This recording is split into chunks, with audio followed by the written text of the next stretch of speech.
Margaret Chen had been invisible for 3 years. Every morning at 5:30 a.m., she would slip through the back entrance of Riverside High School, her worn canvas shoes making barely a whisper against the polished linoleum. The hallways stretched before her like empty promises, waiting to be filled with the chaos of teenage life. But for now, in these precious quiet hours, the school belonged to her. She moved through the corridors with practiced efficiency, her gray uniform blending seamlessly with the dawn shadows. The other staff members would arrive in a few hours, bringing with them their casual cruelties and thoughtless dismissals. But Margaret had learned to honor herself in silence, finding peace in the rhythm of her work, the soft swish of her mop, the gentle hum of the vacuum, the satisfying click of turning off classroom lights that had been carelessly left burning. At 62, Margaret's hands bore the map of hard work, calloused palms, short nails kept scrupulously clean, a thin gold band on her ring finger that she twisted absently when deep in thought. Her salt and pepper hair was always pulled back in a simple bun, and her dark eyes held depths that no one at Riverside had ever bothered to explore. To them, she was simply the quiet Asian woman who cleaned up their messes without complaint. The first signs of trouble began on a Tuesday morning in October. Margaret was restocking the supply closet near the main office when she overheard Mrs. Henderson, the head secretary, talking to Mr. Bradley, the vice principal. "I don't know why we keep her around," Mrs. Henderson's voice carried through the thin walls. "She barely speaks English. And yesterday I asked her to clean the coffee stain in the conference room 3 times before she understood what I wanted." Margaret's hand stilled on the box of paper towels she was arranging. Mrs. Henderson knew perfectly well that Margaret spoke fluent English. They'd had numerous conversations about supply orders and maintenance schedules. But somehow, Margaret's slight accent and preference for listening over talking had been twisted into incompetence in the secretary's mind. "Well, she does her job, Mr. Bradley replied with the kind of diplomatic non-commitment that administrators perfected. "And she's reliable. Never calls in sick, never complains about overtime." "That's because she probably doesn't have anywhere else to go," Mrs. Henderson snorted. "I heard she lives in that run-down apartment complex on Maple Street. Probably grateful for any job she can get." Margaret continued her work, her movements steady despite the familiar sting of their words. She had heard variations of this conversation countless times over the years, in the teacher's lounge, in empty classrooms, whispered in hallways.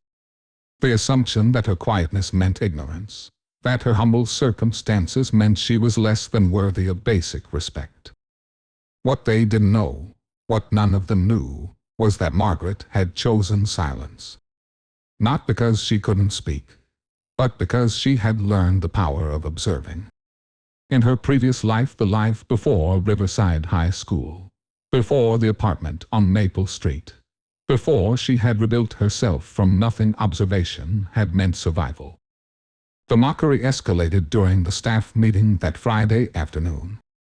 Margaret was mopping the hallway outside the conference room when the teachers began filtering out, their voices animated with weekend plans and gossip.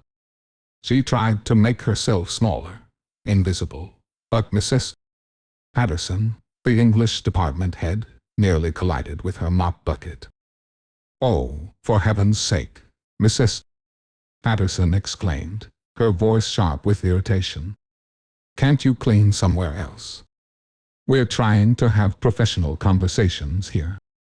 "I apologize," Margaret said quietly, moving to gather her supplies. "I will come back later." See, Mrs. Henderson had appeared at Mrs. Patterson's elbow, her voice dripping with vindication. "She can barely put a sentence together. I don't understand how someone like that is supposed to keep up with the demands of a modern school."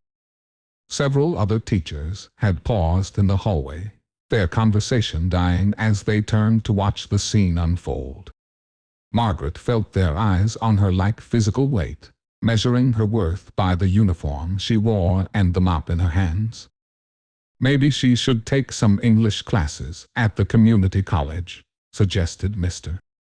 Foster, the history teacher, with a laugh that wasn't entirely kind. "Though I'm not sure she could keep up with the coursework." The words hung in the air like poison, and Margaret felt something crack open inside her chest. Not anger, she had moved beyond anger years ago, but a deep sadness for their smallness, their need to elevate themselves by diminishing others. She nodded politely, gathered her supplies, and disappeared around the corner, leaving behind their laughter and whispered comments. That weekend, Margaret sat in her small apartment, surrounded by the books that filled every available surface.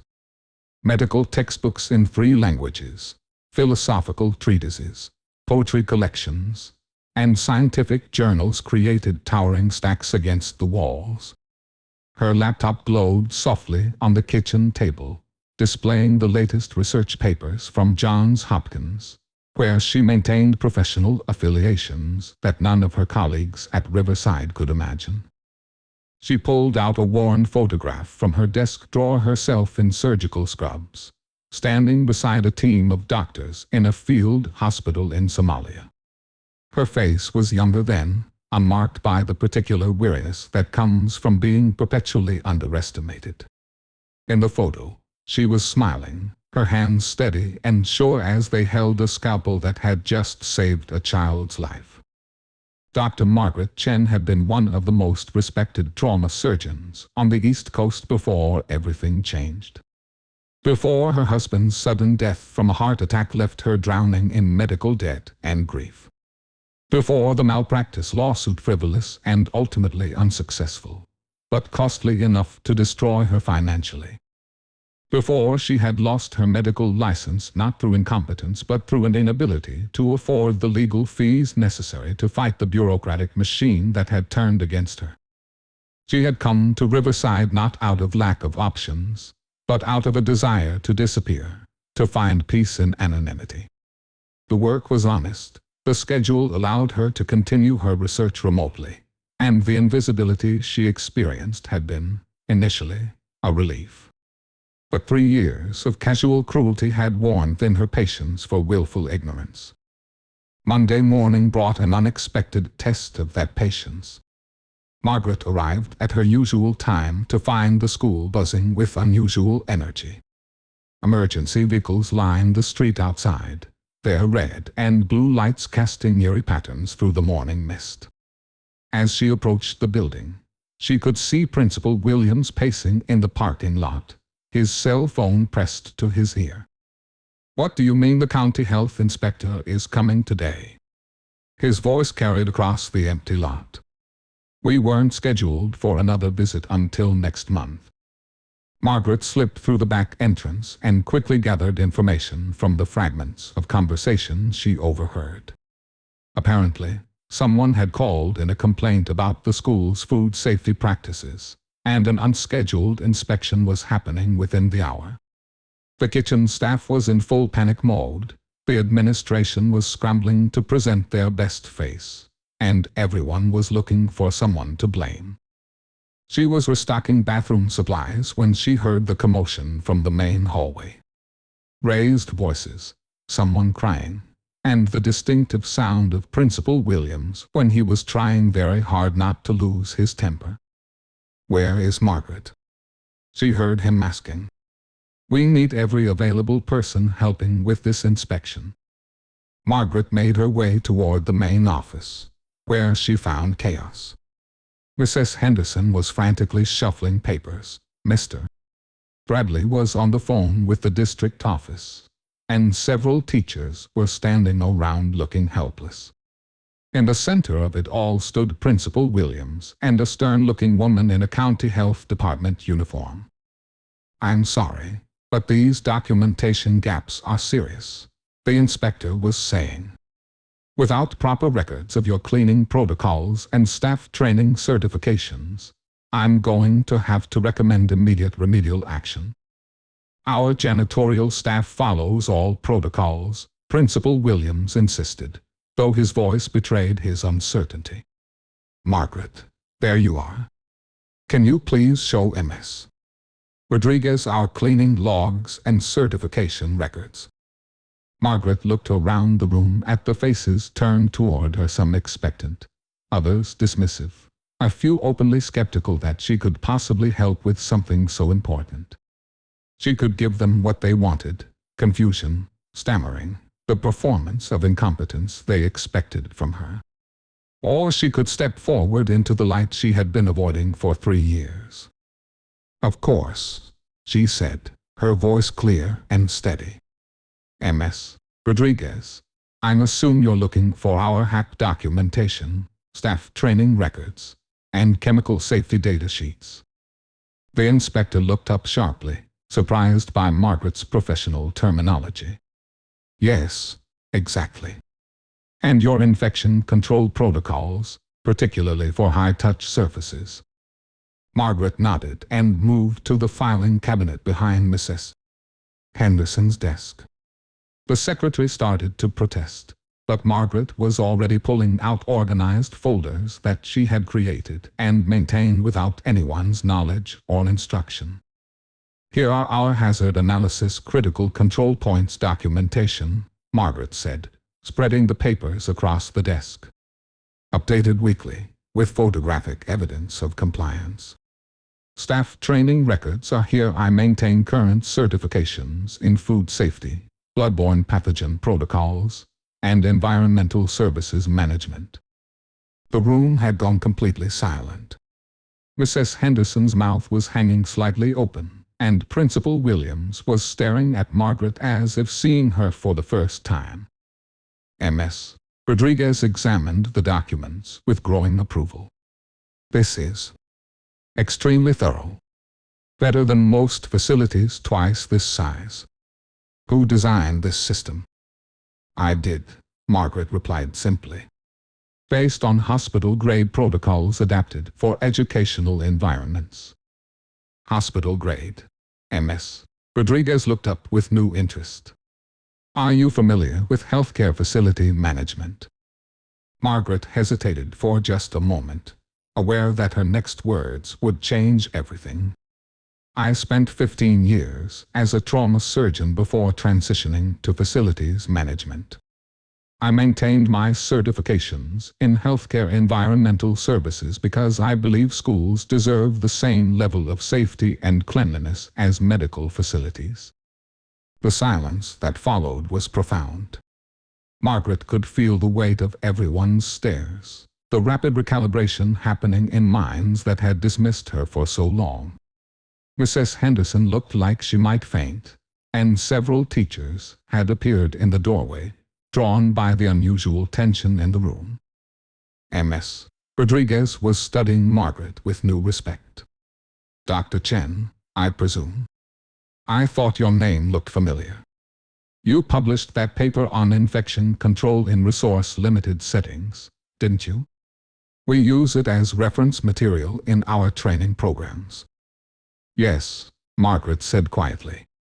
Though that was another lifetime. Well, Dr. Chen, the inspector said, gathering up the pristine documentation, this is the most comprehensive safety program I've seen in a school setting. Your principal is lucky to have someone with your expertise on staff. Principal Williams finally found his voice. Dr. Chen, Margaret, I had no idea. Why didn't you ever mention your background? Margaret looked around the room at the faces of people who had spent 3 years treating her as invisible, who had mocked her intelligence and questioned her worth. She could feel their embarrassment, their shock, their dawning realization of how badly they had misjudged her. You never asked, she said simply. The inspection concluded with glowing results, and word spread through the school with the speed that only gossip can achieve. By lunchtime, everyone knew that the quiet janitor was actually a doctor, that she had been quietly implementing medical-grade safety protocols while they mocked her accent and questioned her competence. Margaret continued her work as usual, but the atmosphere around her had changed completely. Teachers who had previously looked through her now nodded respectfully when they passed in the halls. Mrs. Henderson could barely make eye contact, and had started leaving small thank-you notes with the supply requests. Principal Williams called her into his office that afternoon, his manner formal and somewhat nervous. "Dr. Chen," he began, then stopped and shook his head.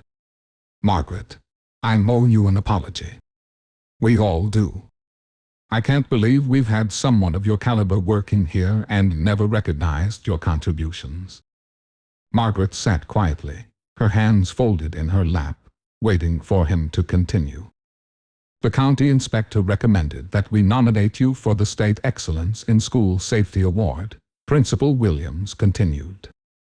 "And frankly, after learning about your background, I'd like to discuss expanding your role here. We could use someone with your expertise in a supervisory position, maybe heading up our entire facilities management program."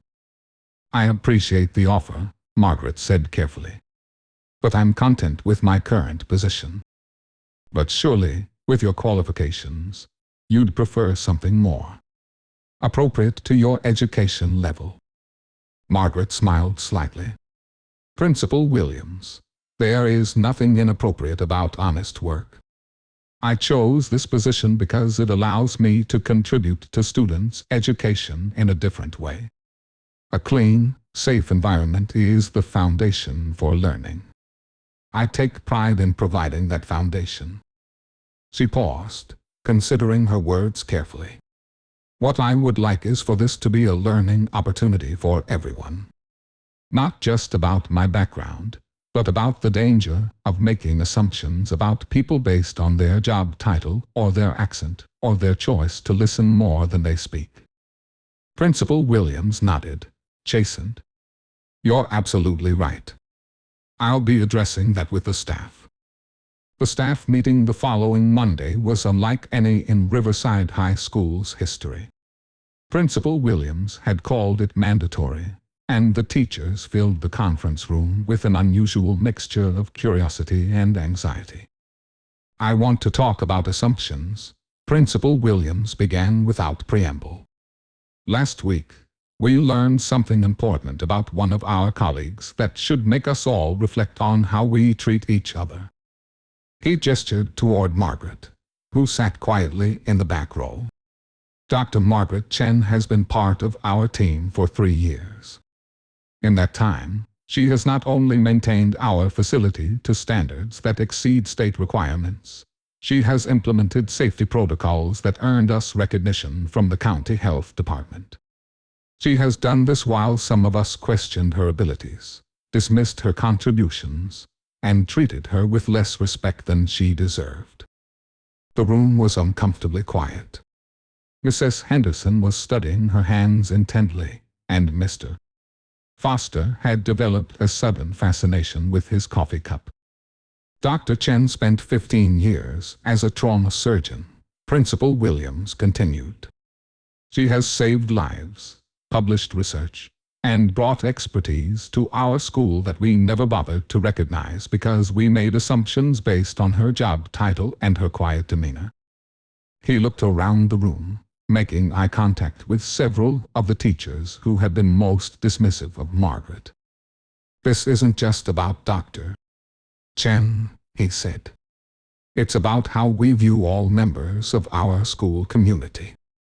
Every person who works here contributes to our students' success, regardless of whether they carry a doctorate or not. We pride ourselves on teaching our students not to judge others by superficial characteristics, but we've failed to model that behavior ourselves." Mrs. Patterson raised her hand tentatively. "Principal Williams, I think I speak for several of us when I say we'd like to apologize to Dr. Chen directly." Margaret stood slowly, feeling the weight of their attention in a completely different way than she had the week before. I accept your apologies, she said, her voice carrying clearly through the room. But more than apologies, I hope this experience will change how we interact with everyone in our school community.